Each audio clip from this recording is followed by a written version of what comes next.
శ్రీ సీతారామచంద్ర స్వామి పరబ్రహ్మణ్య నమః. ఆపదామపహత్తారం ధాతారం సర్వసంపదాం లోకాభిరామం శ్రీరామం భూయో భూయో నమామ్యం. భగవద్బంధులందరికీ కూడా శుభోదయం. శ్రీ విశ్వసహస్రనామ స్తోత్రము పారాయణంలో భాగంగా నిన్న మనం ఒక శ్లోకాన్ని చెప్పుకున్నాం. దాంట్లో మహాక్రతు, మహాకర్మ, మహాక్రమో, మహాకర్మ, మహాతేజ, మహోరగ, మహాక్రతు, మహాయజ్ఞ, మహాయజ్ఞో, మహా అభి. దీంట్లో ఒక నామాన్ని చెప్పుకున్నాం. క్రమముగా భగవంతుడు చేరుకోవడాన్ని చెప్పుకున్నాం. దాంట్లో భక్తి, జ్ఞాన, వైరాగ్యాలు. మహాకర్మ, కర్మ ఫలము అంటనివాడు. భగవానుడు కర్మ ఫలాన్ని ఇచ్చేవాడే తప్ప కర్మ ఫలమేవి అనేక కర్మలు చేస్తాడు ఆయన, కానీ దాని ఫలితానికి అతీతుడు. ఎందుకంటే ఫలితమే ఆయన కాబట్టి ఆ ఫలితానికి అతీతంగా ఉంటాడు. శ్రీ మహావిష్ణువు అనేక అవతారాలు ధరించాడు. అది ఆయన కర్మఫలం. ఎందుకు అవతారాలు ధరించాడు అంటే ఒకటే వాక్యం చెప్పాడు, ధర్మ సంస్థాపనార్థాయ. అంతే. తను సృష్టించినటువంటి సృష్టిలో, జగత్తులో, ప్రకృతిలో ధర్మం వక్రమార్గంలో ఉన్నప్పుడు దాన్ని మళ్ళీ ఉద్ధరించడానికి నేను అవతారాన్ని ధరిస్తాను. సంభవామి యుగే యుగే. యుగము అంటే ఒక్కొక్క యుగంలో ఒక్కొక్క అవతారం అని కాదు, ఆయా సందర్భాల్లో అని అర్థం. ఆయా సందర్భాల్లో ఆ ధర్మాన్ని ప్రతిష్ఠించడం కోసం తప్పకుండా నేను అవతారాన్ని ధరిస్తాను. అది ఆయన కర్మ ఫలం. విధి అనేది ఒకటి ఉంది అని చెప్పేసి మనకు అన్ని పురాణాలు చెబుతున్నాయి, అన్ని ఇతిహాసాలు చెబుతున్నాయి, వేదములు చెబుతుంది. విధి కంటికి కనిపించినటువంటి ఒక శక్తి దేవులను కూడా నడిపిస్తుంది. ఎవరైతే మహాదేవతలు ఉన్నారో వారు కూడా విధికి ఆధీనంలో ఉంటారు. కాబట్టి అనేక అవతారాలు, అనేక కష్టాలు. శివుడు చాలా కష్టాలు అనుభవించాడు. శ్రీ మహావిష్ణువు చాలా కష్టాలు అనుభవించాడు. అవతార పురుషులైనటువంటి శ్రీరామచంద్రుడు, శ్రీకృష్ణుడు, బలరాముడు, పరశురాముడు, అన్ని అవతారాలు అనేక కష్టాలని చవిచూశారు. అదేంటి? భగవంతుడి యొక్క స్వరూపాలు కదా, సాక్షాత్తు భగవంతుడే కదా. వాళ్ళ కష్టం ఏమిటి అంటే అదే విధి, అదే కర్మ ఫలం, అదే కాలము. కాబట్టి కాలానికి, విధికి ఎవరు అతీతులు కారు. భగవానుడు కూడా అంతే. కానీ జీవుడికి దేవుడికి ఏమిటంటే తేడా, జీవుడు కర్మఫలాన్ని అనుభవిస్తాడు, దేవుడు కర్మఫలాన్ని అనుభవించడు. అంతే. కర్మలను చేస్తాడు అంతే, దాని ఫలితమేమి ఆయనకు అంటది. అందుకే మహాకర్మ, మహాతేజ. తేజస్సు అంటే జ్ఞానం, ఇక్కడ వెలుగు. అజ్ఞానాంధకారంలో నుంచి వెలుగు మార్గంలోకి రావటమే మానవుడి యొక్క జీవన సార్థక్యత. తెలుసుకుంటూ వెళ్ళిపోవడమే ముందుకి. అన్ని రకాలైనటువంటి పరిజ్ఞానాన్ని పెంపొందించుకుంటూ భక్తి మార్గంలో యోగం ద్వారా భగవత్ సాయుధ్యాన్ని పొందడమే మార్గం. అదే కర్మ. ఆ పని చేస్తూ వెళ్ళిపోవటమే. అట్టి సమయంలో పొందేది మహాతేజ. జ్ఞానస్వరూపమైనటువంటి భగవంతుని తెలుసుకోవడానికంటే మళ్ళీ జ్ఞానమే మార్గం. మనకు ఏ ఋషులు కానీ అవతార పురుషులు కానీ జ్ఞాన మార్గము జ్ఞాన మార్గము జ్ఞాన మార్గమనే బోధించారు.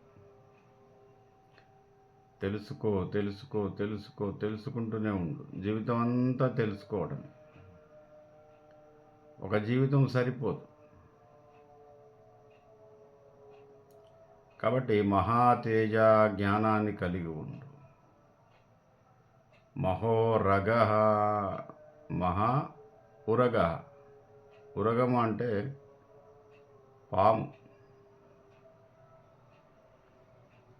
సాక్షాత్తు శ్రీమన్నారాయణ యొక్క స్వరూపము వాసుకి అనే పాము.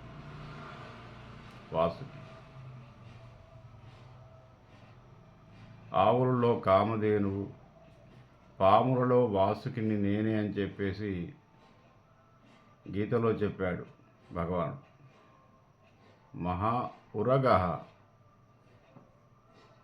పాముకి శ్రీమన్నారాయణుడికి ఏమిటి సంబంధం అంటే, ఇక్కడ పాము అంటే పాము కాదు, వాసుకి అనేటటువంటి పదానికి వసయతీతి అంటే నివసించేటటువంటి కాలము, దాన్ని వాసుకిగా చెప్పారు. ఏ స్థితిలో అయితే మనం నివసిస్తున్నామో, ఏ కాలంలో అయితే నివసిస్తున్నామో ఆ కాలమే భగవానుడు. అందుకే కాలస్వరూపుడు. అందుకే ఏదైనా మనకు చెడు జరిగిందనుకోండి, ఏమంటారు? కాలము కాటేసిందంటారు. కాలము కాటేయటం ఏమిటి? కాటేసే గుణం పాముకు ఉంటుంది. కాబట్టి కాలము సర్ప ఆకారంలో ఉంటుందనేది ఒక పురాణ ఐతిహ్యం. సర్పం ఏ ఆకారంలో ఉంటుందో పాము ఆ ఆకారంలో కాలం ఉంటుంది. కాలస్వరూపుడు పాము ఆకారంలో ఉంటారు. ఎందుకు పాము అంటే కాలాన్ని చూసి, పామును చూసి ఎట్లా భయపడతామో కాలాన్ని చూసి అలాగే భయపడుతూ ఉండాలి. నిరంతరము భయముతో జీవిస్తూ ఉండాలి.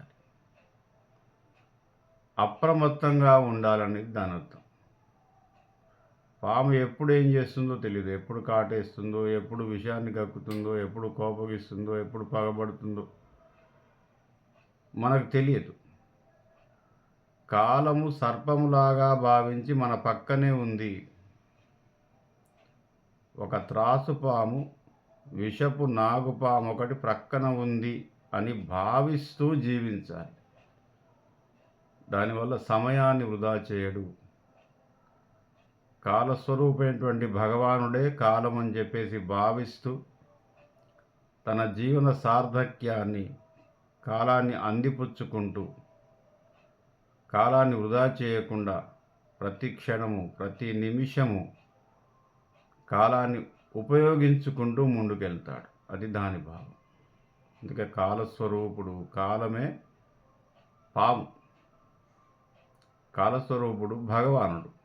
కాలము ఎప్పుడేం చేస్తుందో తెలియదు, పాము ఎప్పుడేం కాటేస్తుందో తెలియదు. దాని అర్థం మహాక్రతు. ఏ రకమైన ఆరాధన అయినా స్వీకరిస్తాడు భగవానుడు. అంటే భగవానుడి యొక్క దృష్టిలో ఆత్మార్పణే ఆయనకు కావాల్సింది. నిజంగా మనసు పెట్టి ఏది చేసినా అది పూజలాగా భావిస్తాడట భగవంతుడు. ఏది చేసినా.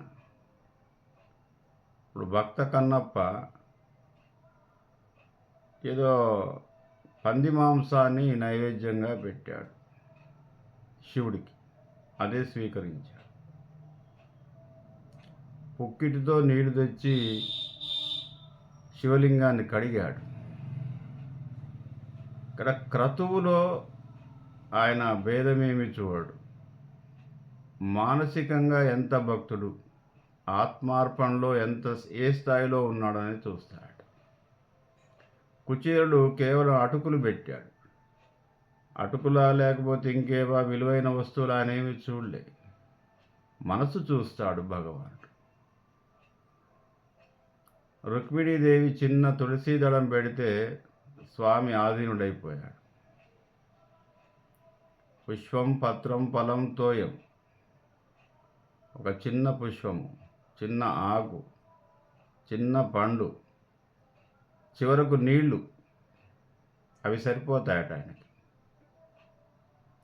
కానీ మనసు ప్రధానము.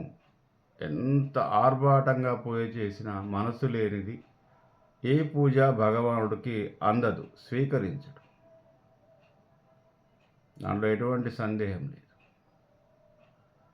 లక్షలు కోట్లు పెట్టేసి కొన్ని ఏవో పూజలు చేస్తుంటారు. ఎటువంటి ప్రయోజనం లేదు, శూన్యం. అంత ఆర్భాటాలతో కూడినటువంటి ఏ పూజను ఆయన స్వీకరించడు. మనసే ప్రధానం. కాబట్టి మహాయజ్ఞ మహా అభిహి, మానవుడి యొక్క మనుగడ సార్థక్యం కావాలంటే మనసును ఆత్మను అర్పించటమే. హవిస్సు అంటే యజ్ఞంలో వేసేటటువంటి హోమం పొడి. ఇక్కడ హవిస్సు అంటే ఏమిటంటే ఆత్మని హవిస్సులాగా యజ్ఞంలో పడేసేయాలి. స్వామి నీవే తప్ప పరం బెరుగ, నీవు తప్ప నాకు గత్యంతరం లేదు, ఈ జీవితాన్ని సార్థక్యం చేయి అంతే అని చెబుతూ ఆత్మార్పణ చేయటమే, మనసు ఇచ్చేయటమే. ఆ మనసు ఇచ్చేస్తే ఏ రకమైన క్రతువునైనా ఏ రకమైన పూజనైనా ఆయన స్వీకరిస్తాడు. ఒక దండానికి లొంగిపోతాడు, ఒక పండిస్తే లొంగిపోతాడు, చిన్న అగరబత్తికి లొంగిపోతాడు, చిన్న ఆకు పెడితే లొంగిపోతాడు. అంతే. మనసు ప్రధానము, ప్రేమ ప్రధానము, భక్తి ప్రధానము, తాదాత్మ్య స్థితి ప్రధానం. ఇప్పుడు మానవుడు ఏవో కోరికలు ఉంటాయి. ఇప్పుడు ఏదో 1000 ఏళ్ళ ఆయుష్ ఇచ్చాడు అనుకోండి, ఏం చేస్తాం? 1000 ఏళ్ళు బతికి మనం ఏం చేస్తాం? మన వాళ్ళంతా వెళ్ళిపోతారు, ఒక్కళ్ళు కూడా ఉండరు. ఒక 500-600 సంవత్సరాలు మనం బ్రతికామనుకోండి, మన వాళ్ళు ఎవ్వరూ లేరు చుట్టుపక్కల. ఏదో కొత్త వ్యక్తులు కొత్త కనిపిస్తే ఏం చేస్తాం? అట్లా 1000 ఏళ్ళు బతికుండి ఏం చేస్తాం? మళ్ళీ ఏమీ చేసేది లేదు, ఆయన సన్నిధిలోకి వెళ్ళిపోవటమే. అదే మార్గము, అదే లక్ష్యము, అదే సార్థక్యము. దాన్ని మనకు మహా అభిహి, హవిస్సులాగా, హోమంలో వేసే పొడిలాగా ఆత్మని అర్పించినట్టయితే ఆయన తప్పకుండా దయతలిచి మనకు మోక్షాన్ని ప్రసాదిస్తాడు. స్వస్తి ప్రజాభ్య.